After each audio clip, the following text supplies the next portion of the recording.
Uh, Another question is we are witnessing a return to history, then an end to it. Nationalism is on the rise world over.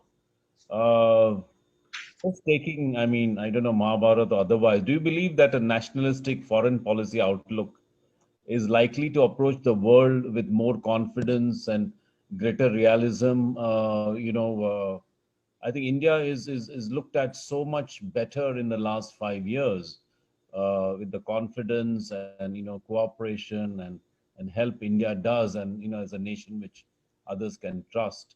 And does this is it because of our nationalism, or that gives us the confidence? Can you explain this to us? Well, look, first of all, let me make the point, which I have in the book too, that nationalism means different things to different people and to different regions. Okay, it doesn't have a universal flat application. Uh, if you go, say, use the word in Europe, okay, or to some degree perhaps even in Japan, it doesn't have a good resonance because it is associated with a very difficult time, a very bloody time, a very conflictual time era of their history. Okay. So there would be geographies and societies where actually nationalism is looked at with a certain amount of suspicion or wariness. Okay. Then there will be societies which are global in their reach and influence. There, actually, nationalism would mean a kind of contraction. Okay, so if you look at the United States, I mean, the United States in the history of the world is the most global power ever. Okay. So when you speak about nationalism in America, that means like you are pulling back. So President Trump was more nationalistic than, say, President Obama or President Biden. Okay, so it has a different connotation because there it becomes nationalism, internationalism, globalism versus more Fortress America kind of. There would be societies where nationalism, in a sense, becomes like a mobilization message, if you would. It would be seen as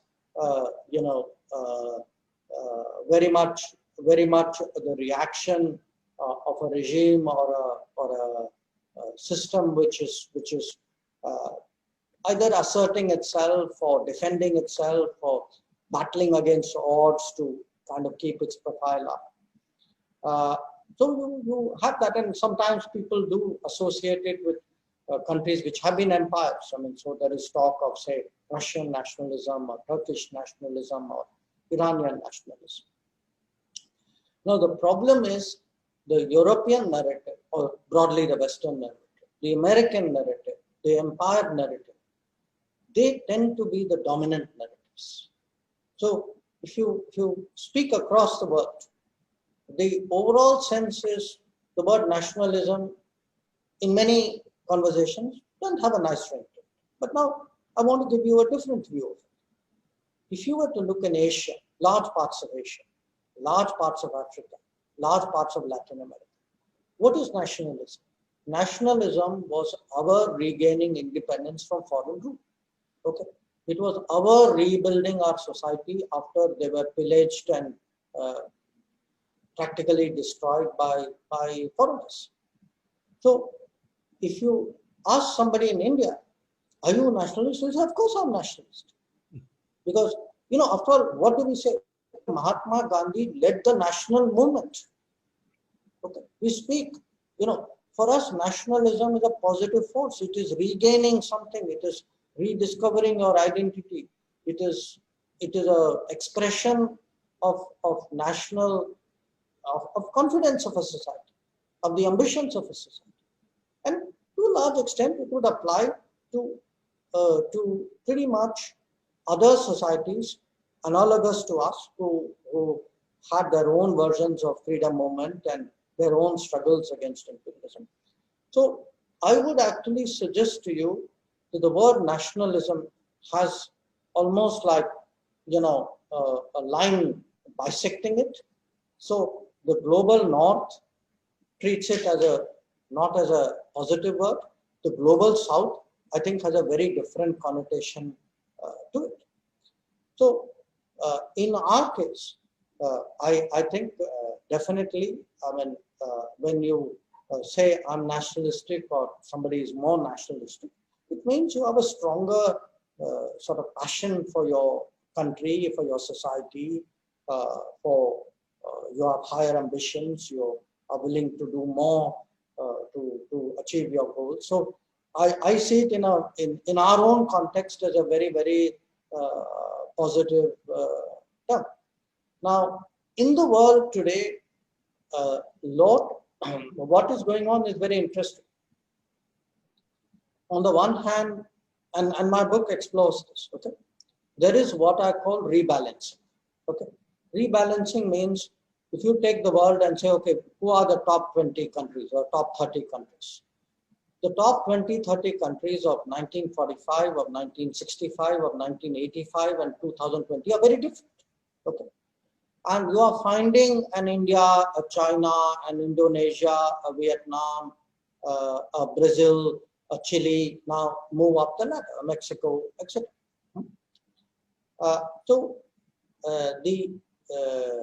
As they move up the ladder, initially a lot of this was economic, so you saw, in East Asia, in Southeast Asia, primarily we saw it as an economic phenomenon. As it gathered more and more momentum, economic rebalancing became political rebalancing. So countries which, went up the ladder, became the major economies, naturally wanted to assert their political interests and influence as well. And the most notable, of course, was China. But the domain which we are now entering, and I've sort of touched on it in a way that Krishna, the Mahabharata chapter is an expression of it, is that if there is a difference in our economic weightage, and now a difference in our political weightage, how long will it take before there's a difference in our cultural weightage? Why should I necessarily dress, eat, talk, think like the dominant powers of the earlier era? Because now if I am pulling my own weight, I count for more. I will also say, well, this is how I think, these are my expressions, this is the way I would like the world to run. So there will be a sort of I would say a new equilibrium among the major cultural and intellectual sort of streams of the world, and I think that has begun to happen. So when you get into this debate, and again I would add this point, that the old order, the old order was very much what they told you was a globalized order. But the globalized made it out as though everybody had a fair stake in it, which was not true. So the globalization was for the benefit of some within societies and some among certain countries. Now, that globalized order has been challenged. It has been challenged by the economic rebalancing, the political rebalancing, and now the cultural rebalancing. So you will have a long period where there will be very intense argumentation about countries, about political forces, about leaders. There will be, the old order would try to, I would say, show the challengers in a way, not necessarily in a good light. They would attribute to the challengers, beliefs and practices, and try to make them look, again, I go back to that, as though they are away from the norm. With the norm, the old order will still say we define the norm. You know, we tell you what is right. You know, which kind of nationalism is right. You know, which kind of law is right, which kind of practice is right. So there will be, I mean, you know, life is full of double standards. So a lot of this would express itself in that. These are going to be the active conversations which we are going to have. So you will have situations where, you know, country A or country B will do something. When they do it, it's perfectly all right. If country X or Y does the same thing or similar thing, it's not all right. So these will be the tussles which will happen, and they will happen, you know, across different domains. Well, thank you. Where will we be in the global order, Dr. Jaishankar? Will India define itself, or will the world define India? Look, I think we are in a kind of a twilight zone. Okay, it was natural that we were more defined by the world 70 years ago. Okay, after all, we had been colonized for a long time. Yes, we had, under Mahatma Gandhi's leadership, asserted ourselves, but we still had to make a lot of compromises in the 40s and 50s, and it also, the more, you know, it wasn't so much, these were not transactional compromises. Very often your mindset was influenced by what you grew up. If people were educated in the UK, okay, they had a certain mindset. You know, they could have been nationalistic, definitely. They wanted the best for their country, but the fact is, if they were educated there and this was their comfort zone and this was their thought process, they, you know, a lot of that they would have carried back even as they built their own nationalistic framework. Now, with the passage of time, what has happened, you know, I regard it actually as a tremendous proof of the success of our democracy, that from a relatively more elitist leadership, you know, over a period of time, democracy actually has struck roots. I mean, after all, think about it. When the British left India, I think less than 10% of our population was literate. Okay, I think 8% if my memory serves me right, give or take. Now, today it is 8 times that number, 10 times that number. So, in fact, our idea of what is literate itself has changed. Now, if you look today at, you know, in any domain, you know, it could be in politics, it could even be in cricket. You look, you will see more people coming in from small towns, from rural backgrounds, more self-made people, more people who are much more comfortable with their mother tongue. I regard this as actually a proof that over 70 years, the democratic, you know, experiment or whatever you call practices have struck deep roots. They have brought about a change, and in fact, I think somewhere in my book I used this phrase, that this is an India that is more Bharat.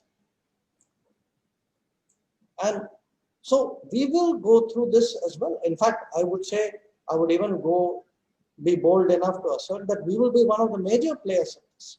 Because think about it, by the end of this decade, okay, which isn't that far away, we will definitely be the most populous country. We will almost certainly be the third largest economy, even in nominal terms.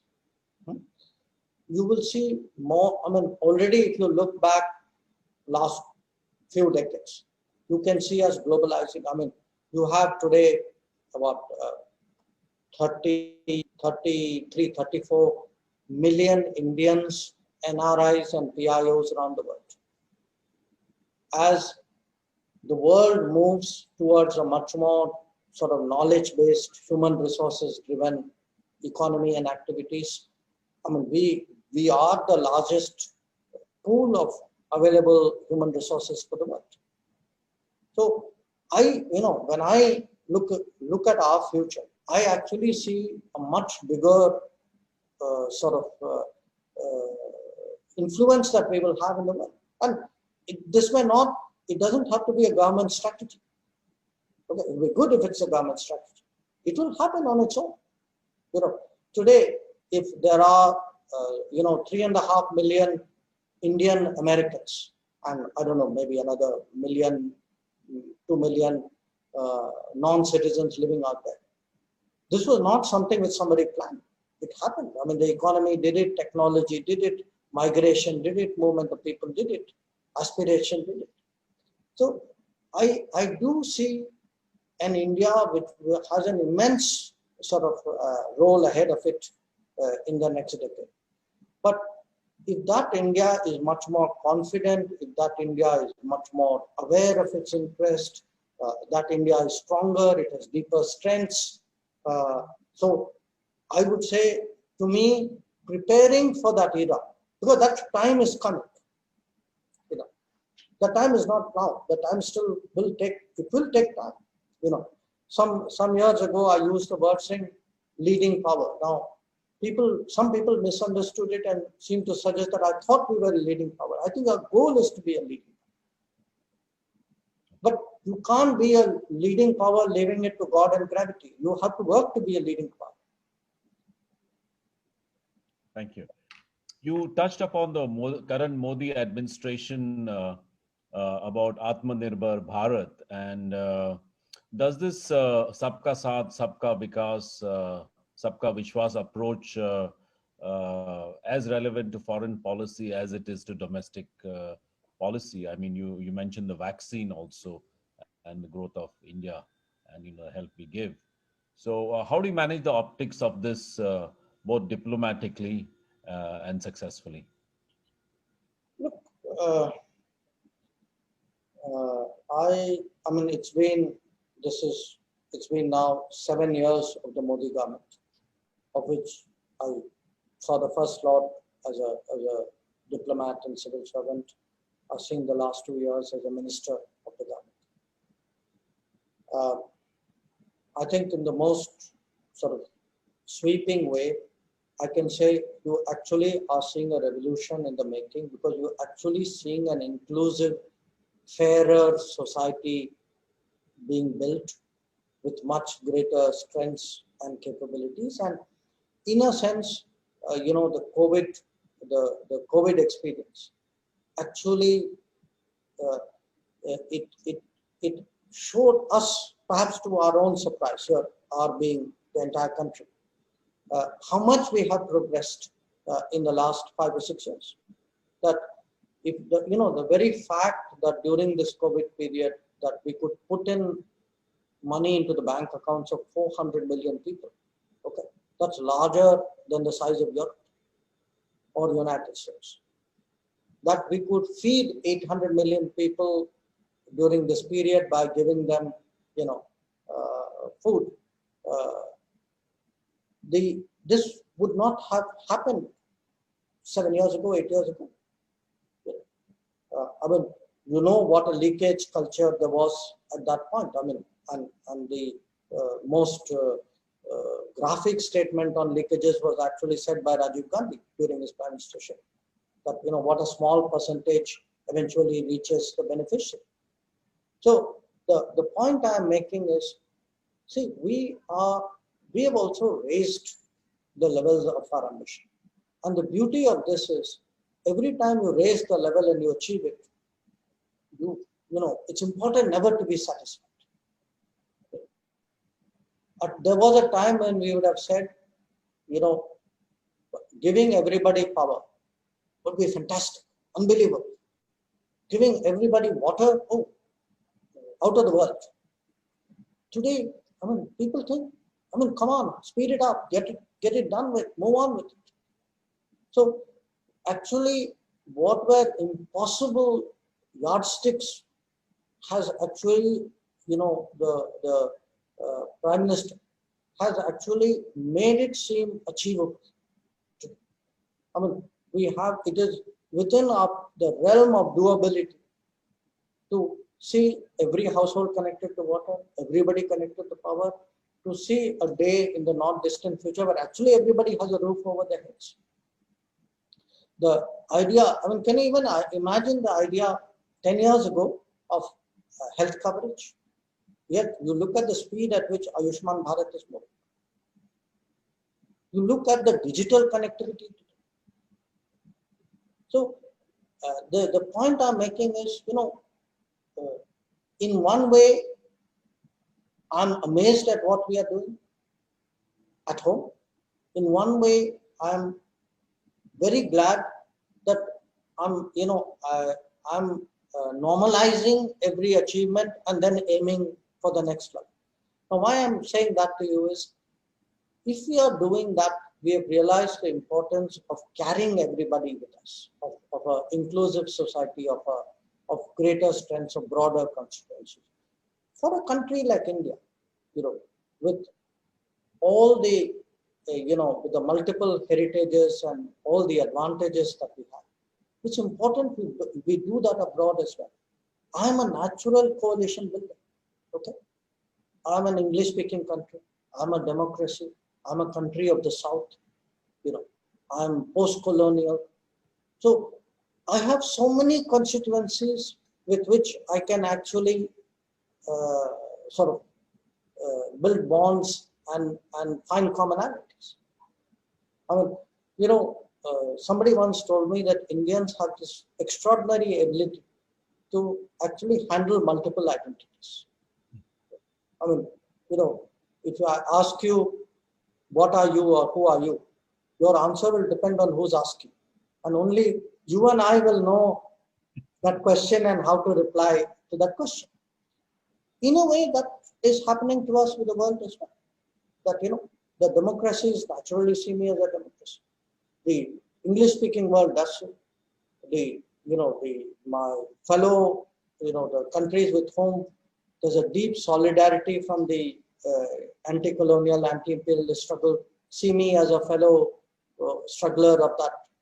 So I would say, for me, that Sabka Saath, Sabka Vikas and Sabka Vishwas is actually my driving principle of the foreign policy.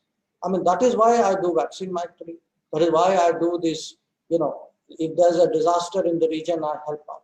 That is why today, if you look, whether it's my solar initiative or my disaster resilient initiative, these are all expressions of that. My last question, which we always ask everybody, what are your 5 personal mantras, Dr. Jaishankar? For all the young generation, you're a role model for many. So what are the 5 personal mantras you could share with us? Well, I haven't quite thought about it that way.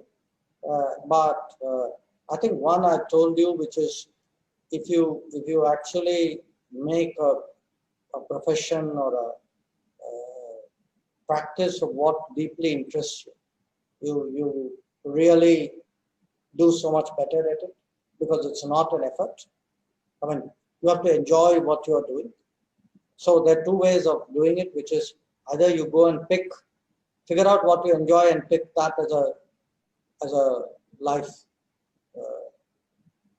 style or a profession. Or if you've got one, then you figure out ways of enjoying it. To me, one of the interesting things about being a diplomat is we would typically go to a new country every 3 years. Okay. So you arrive in a country, very often, it's unlikely you will speak the language of every country, probably about 20-30% you would, but most of them you would. So you kind of parachute into a place. Nowadays, at least, we travel more, so you may have been there earlier. In the days when I started, I never went abroad till I joined the Foreign Service. So the idea of knowing a country before going there didn't arise.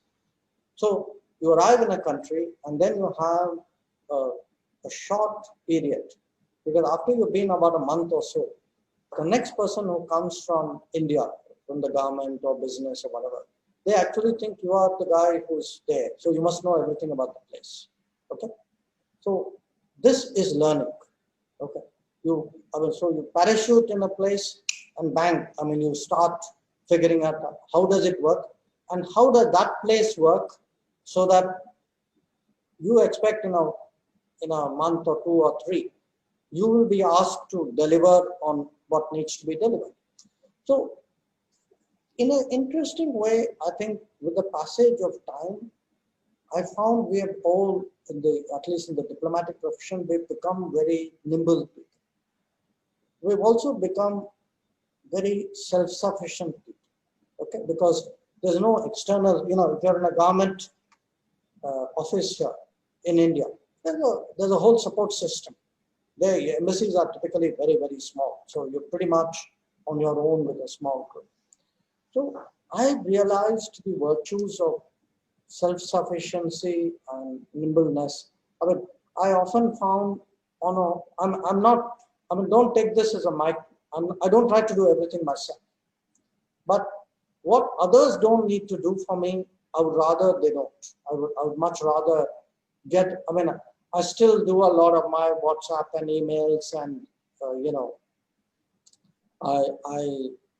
I'd rather write my own speeches, do my own emails, answer my own WhatsApps. And it keeps you nimble. And when you do that, I would say a big discovery as you get older, which everybody will, is the willingness to learn. Every day is a learning. Every day is a learning, provided you want to learn. Because the day you think, okay, I've arrived, so, you never say that explicitly to yourself, but if that's your brain attitude, whereas it still is, oh, there's this person who, I wonder how they do this, if you are curious, if you are there's that desire to, so at the end of the day, it's a kind of a competitive spirit that, because you are 65, you don't want somebody in 25 to be smarter than you and know something which you don't know. So you actually tried, one part of you wants to be 25 as well. So I would say, rather than 5 mantras, I give you only one, which is be competitive. If all the while it's in your mind to be competitive, to me, that's nirvana. Thank you, Dr. Jaishankar, so much for your genius, your brilliance, and for sharing your valuable time with us. We are most privileged, and it's an honor to have you with us. Thank you very much from the bottom of our hearts. God bless you, and God bless India. Thank you. Thank you. Take care.